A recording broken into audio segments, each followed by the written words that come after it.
Welcome, everybody, to the Investing in Real Estate show. On this show, our goal is to make you a more intelligent real estate investor. And one of the ways that we want to do that, of course, is through cash flowing real estate. And it's not just about buying a property, it's also about the tax strategies. It's about leveraging what the government has in place for you. And when I want to maximize my returns and I want to pay less taxes, there's only one person that I turn to, and that's Tom Wheelwright, the genius behind the Wealthability Network, the author of one of the books that we live our family by, which is Tax-Free Wealth. And he's out with a brand new book called The Win-Win Wealth Strategy, 7 Investments the Government Will Pay You to Make. Yes, you heard me right.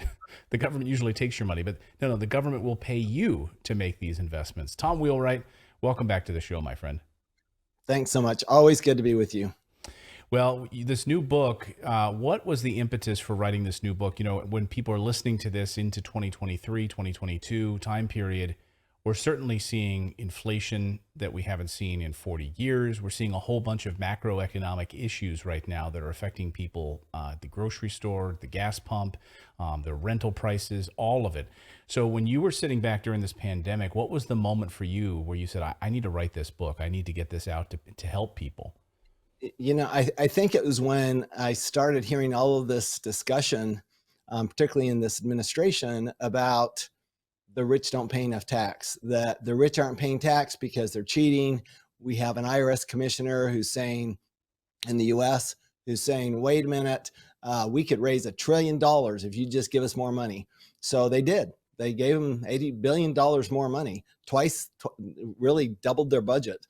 And yet, the Congressional Budget Office only says it's going to raise 180 billion. So it's not going to raise the $1 trillion that everybody's talking about. The issue to me is wait a minute, why aren't the rich paying taxes? That's the big issue.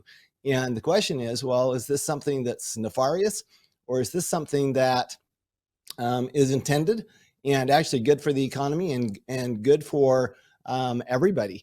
And that was the impetus for the book. So we talk about 7 investments the government will pay you to make, and I don't need you to divulge all of them. You need to read the book. But if you can give us a few of these strategies, obviously we're a real estate-based show, so maybe if you could sort of frame it, and I'm curious what areas someone could invest in real estate or hard assets that are going to produce for the government, but also be a win-win all around. Yeah, the key is doing what the government wants you to do, right? So yeah, we always have a choice. We can be a silent partner with the government, or we can be an active partner with the government. Most people choose to be silent partners. They don't want the government to do anything but take their money.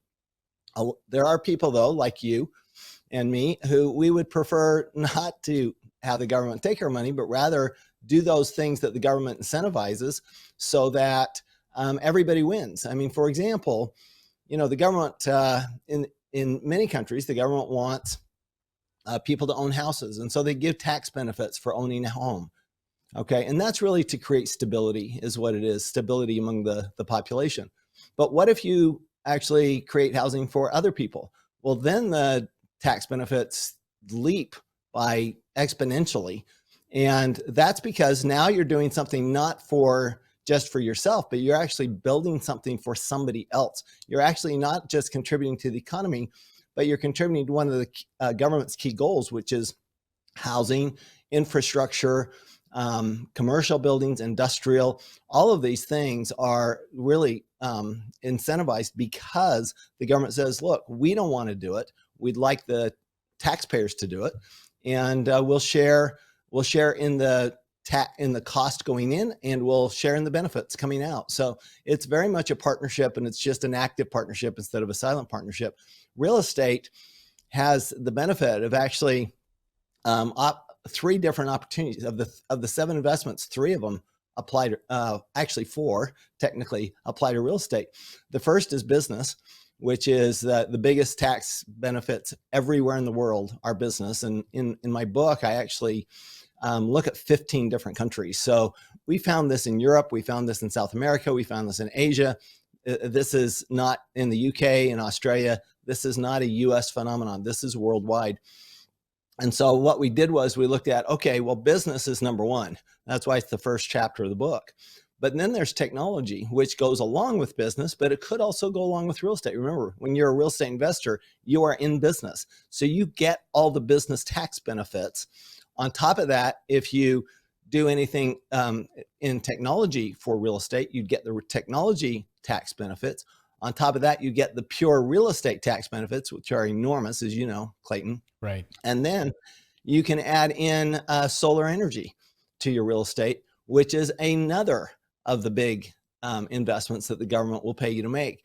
Between them, real estate comes out the big winner, frankly, if you just follow the pattern that we outline in Win-Win Wealth.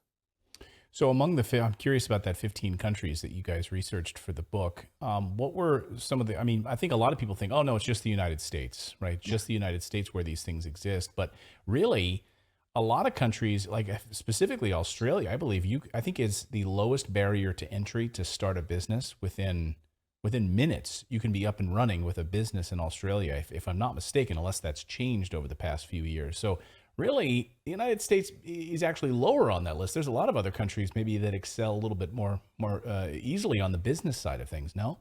Well, yeah, there's no question. I mean, look, Singapore has a 400% tax deduction for research and development. Wow. 400%. That means if you spend $100, they give you a $400 deduction. Wow. South Africa has 150% deduction for research and development. France has amazing tax benefits for research and development, especially in the research and development area. We are way behind, way behind other countries. They're giving much bigger incentives, but business, real estate, we're probably ahead. Real estate's the one place where because we get this bonus depreciation right now, and that's the one place where we're ahead of pretty much every other country, is in the real estate tax incentives. But anywhere else, you're right. I mean, there are a lot of countries with much better tax benefits. But before we get more into real estate, I do want to ask you about the research and development piece, and then I do want to talk about the solar piece in this as well that you identified. So on the research and development, like let's say and maybe you can tie this together with the technology. So let's say I'm a solopreneur, or I'm an entrepreneur. I'm just starting my own business, and I've got an idea. I've got the germ of an idea right now, and I want it to grow. I'm sick of the 3-hour commute that I have to deal with, whatever it is, and I'm starting to build this business, an online business or whatever it happens to be. How can I incorporate some of the research and development pieces in that? Is that open to me, or do I need to just be a member of the biopharmaceutical complex to take advantage of that? It's completely open to you. In fact, it's actually better for you than it is for them. They have certain restrictions that you don't have because you're small. To begin with, though, and I actually outline an example of this in the Win-Win Wealth strategy, is your startup of your business shouldn't cost you anything. The tax benefits from starting a business frequently are more than the cost of starting the business. So it's basically the government saying, we'll pay for you to start an online business. We'll pay for you to start a business out of your home. So that's the first place. But then look at how much small businesses are using technology. And, technology is a whole different world than it was even 5 years ago. We now have, for example, we don't have to spend, $2 million to develop a simple piece of software. We've got no-code software like Bubble, for example, that is more like doing an Excel spreadsheet, but it's real software. And so it's like, back in the early days of the internet, we had to spend thousands and thousands of dollars to create a website, right? And now we just go to, web.com or one of the other websites, and we can create a website in about 5 minutes. Right. So that's what's going on. And with technology so prevalent and so easy, it's frequent that a small business, a startup, is going to develop some of their own technology.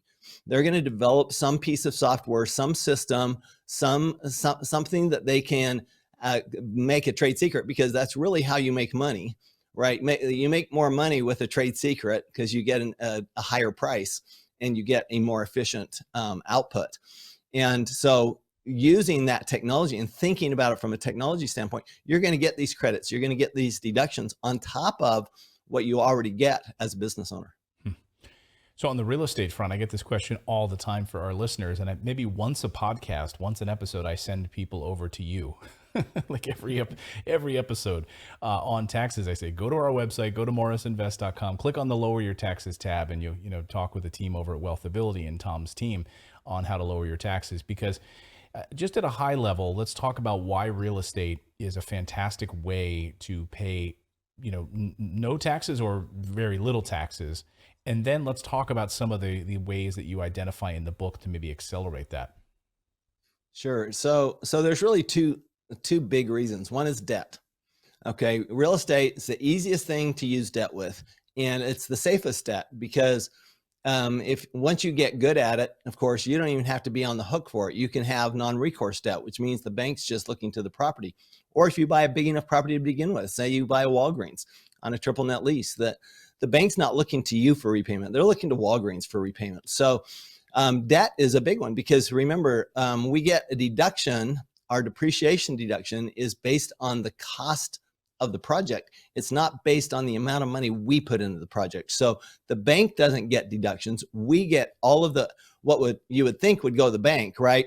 Right. If we're borrowing 80% loan to value and we put in 20%, we're thinking, well, we'd get 20% of the tax benefits and the bank would get 80. But that's not true. The bank puts up 80% of the money and we get 100% of the tax benefits. So that's really the number one reason why real estate is so superior from a tax benefit. The other one is that you never pay tax on the income or the gain if you do it right, particularly in the US and a few other countries that have like-kind exchanges. We have, remember that when we borrow money, we don't pay tax on that borrow. So basically we can buy, borrow, die. We can buy the real estate. We can borrow from it. As it grows in value, we can reborrow from it, use that money to live on. In fact, use that money for reinvesting. And then when we die, actually in the US, the tax goes away. In Canada, you pay capital gains tax. In some countries, you pay some type of a tax. But in the US, you actually, most people will pay no tax. One of the things that we heard a lot about during the pandemic was people talking about Bitcoin, and we heard, Elon Musk being able to make these investments with his own money. So there was a lot of attention around, man, these wealthy guys, they're just not paying any taxes. What they're leveraging their businesses, right? So I wanted you to talk about that a little bit here, which is the idea of you own a business, you have some assets, and you're borrowing perhaps against those assets, but then you're not paying taxes on that. So can you talk about that to maybe like as if I'm a 5-year-old? Sure. So imagine that you've got stock in Tesla. Mm-hmm. Okay. So your stock in Tesla is worth $5,000. Well, that stock will go up and down, but it's pretty stable. So the bank will typically lend you 50% or half of the value of that stock. So they'll lend you $2,500 for that $5,000 investment. Well, that $2,500 loan isn't taxable because it's really not your money, right? It's still the bank's money. So you're going to have to pay that back. But in the meantime, it's not taxable. Well, you can keep doing that throughout your lifetime. What the rich people do very successfully, like Elon Musk, although he's paid a lot of tax in the last couple of years, is rather than sell their stock, they just borrow money and use their stock as what we call collateral, which is they pledge it, meaning that the bank, if you don't repay it, the bank gets the stock, right? So the bank's very happy because they've got a very secure asset that's easy to turn into cash, which is what they want in the end. They're only lending 50% of the value. So if you don't pay, I mean, you give up 100% of the value, they get more than what they loaned you. So it's a good deal for the bank. They get their interest payments. Your interest payments, by the way, if you use that money for investing in real estate, it's deductible.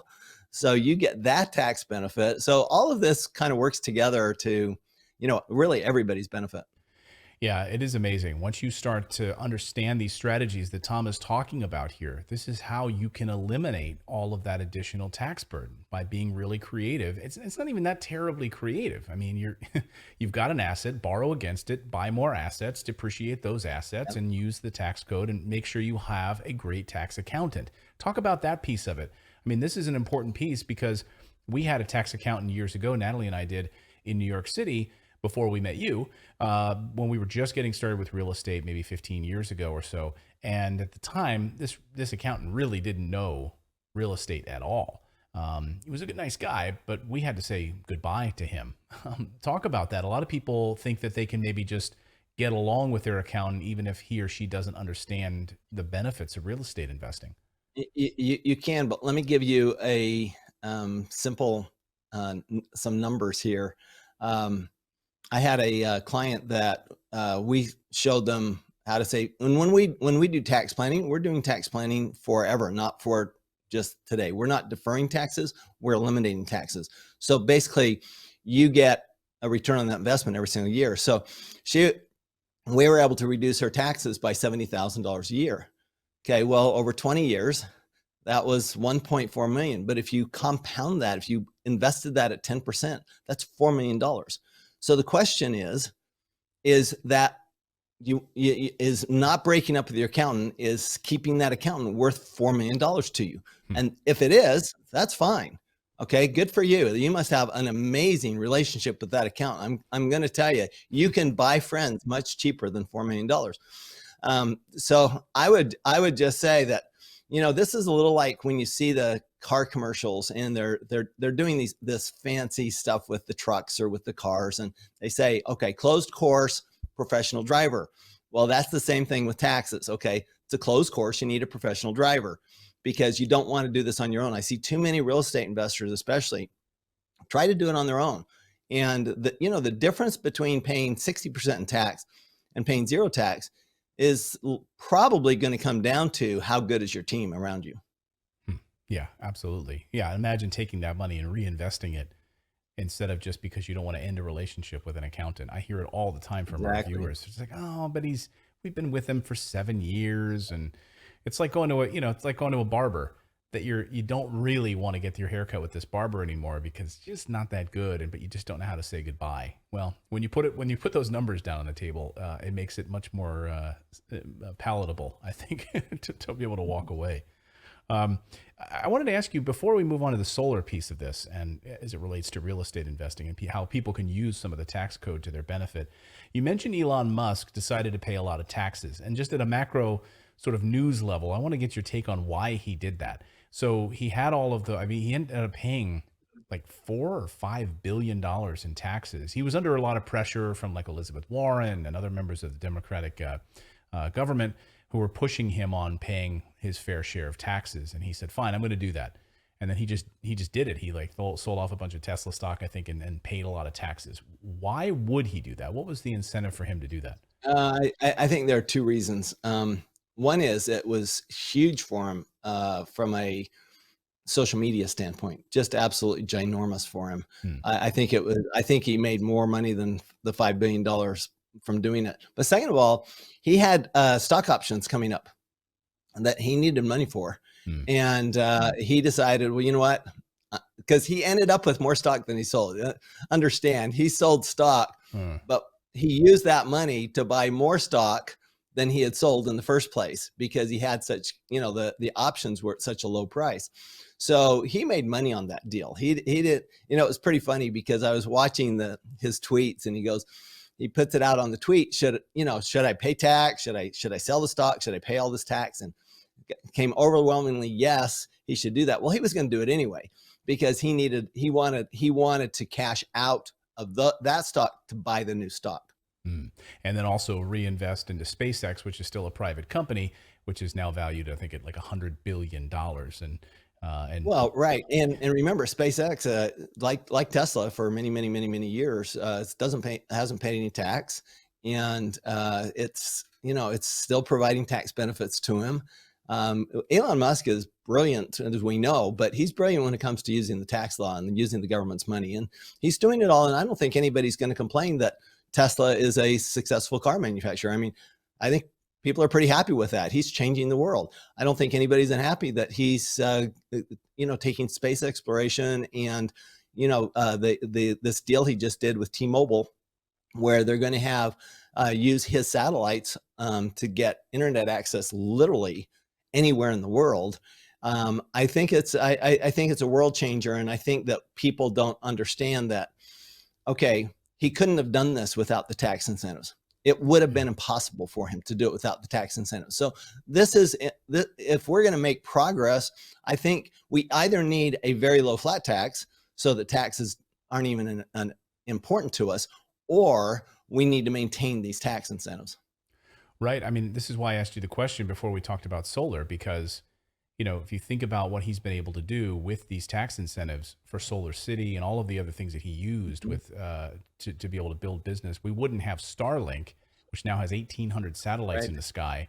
And, we saw that, dropping in Starlink satellites in war zones to help and throughout Africa. And now on Carnival cruise ships, or the Princess Cruise, I forget exactly, last week it was an announcement. They're going to be on all the cruise ships. Now they'll have like high speed internet on the cruise ships for the first time. And anyone who's ever been on a cruise knows how dreary that experience is. So yeah, all of these things have come from these tax incentives. So if someone's listening saying, I'm not Elon Musk, but it doesn't really matter because it's all relative. So if you're a real estate investor, you've got a property, you're thinking about solar, talk about some of the ways that people can benefit from some of these tax incentives around solar and other, other renewables that the government has been pushing big time. Yeah. Yeah. So let's start with solar, because I think for real estate, it's the big one. Some people, if you've got big farmland or ranch land, then wind might make sense for you. You're in Texas with a lot of wind, or in California with a lot of wind, then certainly wind makes a lot of sense to you. But for most people, solar is going to be the easiest and the best solution for them. But think about this: you get under the new bill, with certain qualifications, you can get up to a 30% tax credit. So that's a tax credit. Remember, is different from a deduction. A deduction, the benefit of deduction depends on what tax bracket you're in. So if you're in a 40% tax bracket, you get twice the benefit than if you're in the 20% tax bracket. With a credit, you get the exact same benefit whether you're in the 40% tax bracket, 20% tax bracket, or 10% tax bracket, because that's actually dollars that they just returned to you of taxes that you'd paid, or it's taxes you don't have to pay. So if you put a $100,000 system, for example, on your rental property, then that means you get a $30,000 credit right off the top. That means already you're only putting in 70%. But wait, there's more. On top of that, you get a deduction of 85% of the cost of the solar because it's on business property. Remember, this is just a business deduction. This is not actually technically a solar deduction. It's a business deduction. You get 85%. So it's basically 100% minus half of the credit you took. So that's why it's 85%. And 85%, now that's a deduction. So if you're in the 40% tax bracket, okay, last I checked, that's roughly 34% in your pocket, right? 80% times 40%, well, 80% times 40%, 32% right there in your pocket. And so this is between the tax credit of $30,000.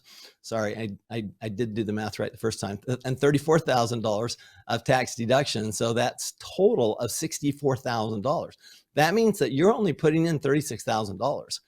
You go, well, what's my return? The return on investment for solar isn't that good. I mean, I'm only going to get 5%. I'm going, wait a minute. No. You're only putting in a third of that money. So your return on investment is 15%, not 5%.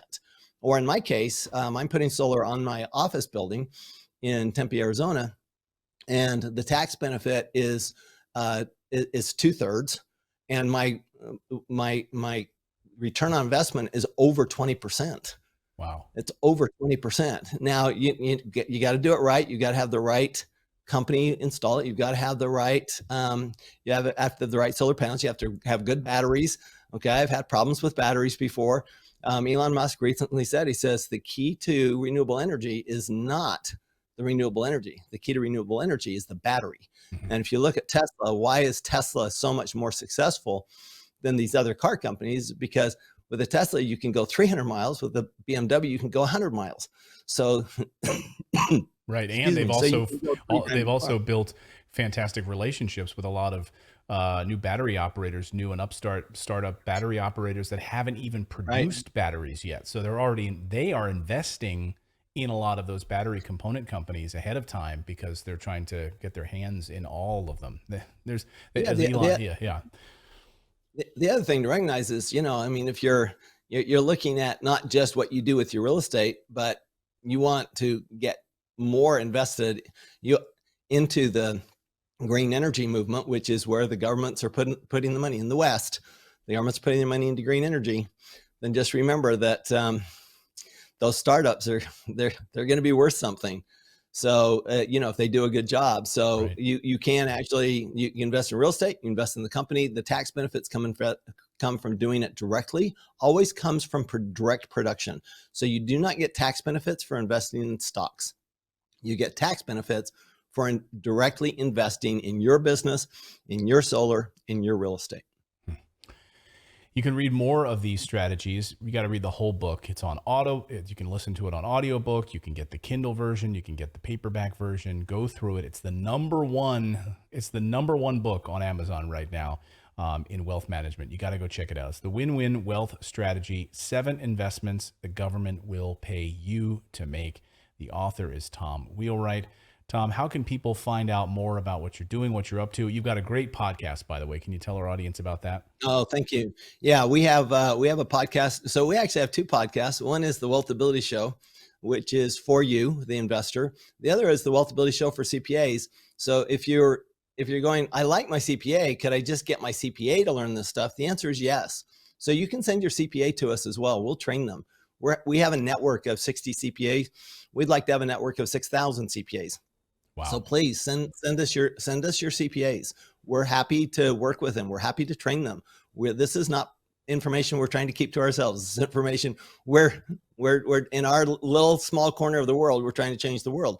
So I would go to Morris Invest. Frankly, that's where I would go, and then click on reduce your taxes, and then you can get straight to us. That's the easiest way to do it. Is just go straight to your website, Clayton. Perfect. We'll have a link in the show description for people to go there, to go to morrisinvest.com and then click on the Lower Your Taxes tab there. And yeah, we have a whole form that you can fill out to talk with Tom's team and go for there.